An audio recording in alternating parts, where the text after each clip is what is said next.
Good day, everyone. Most people don't know how to trade on this FCCC coin. Now, for example, this is the signal group.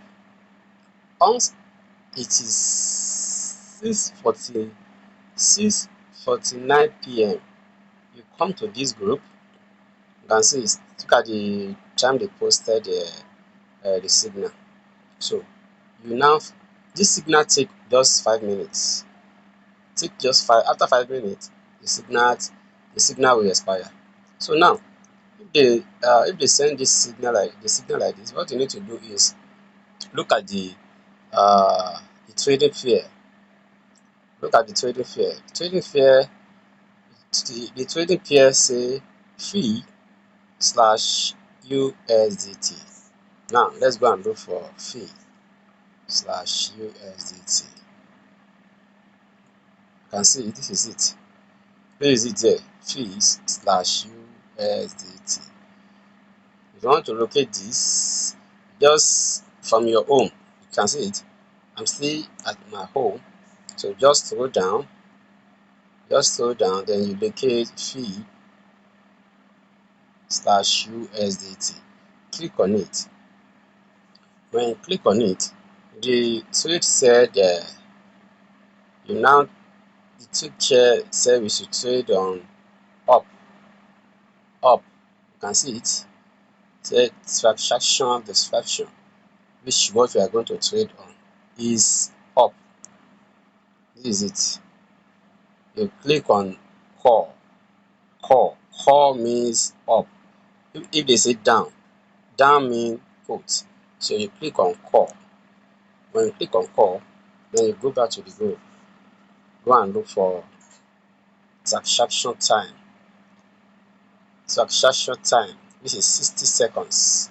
Then you click on this is it. You can see it. 60 seconds, 120 seconds, 200 seconds. You click on 60 seconds. Then you input the amount. You input the amount of what you want to trade. You input the amount, then you click on confirm. You see, you already traded. So that's why it said insufficient. So that's how you are going to trade on this platform. That's how you are going to trade on this platform. If you want to check your assuming you want to check your balance, click on assets. You can see this is my balance, this is my bonus balance. If you want to recharge, you can recharge. So you can see that's my bonus balance. And if you want to refer someone, look at it here, share. Go to home here, you click on share. Then you copy your referral code. But before you do that, make sure you do your authentication. Look at it here. You've already successful. My own is already successful. I could have shown you how to do your just input your name, put your NIN. Don't fear, there's nothing like they will do with your NIN. Put your NIN, then put the photo of your NIN or any identification ID card. Just put it, then they will verify. After they verify, then you can now refer. So this is how to uh, make money on this FCC platform. Good day, everyone. Thank you. Up to the next update.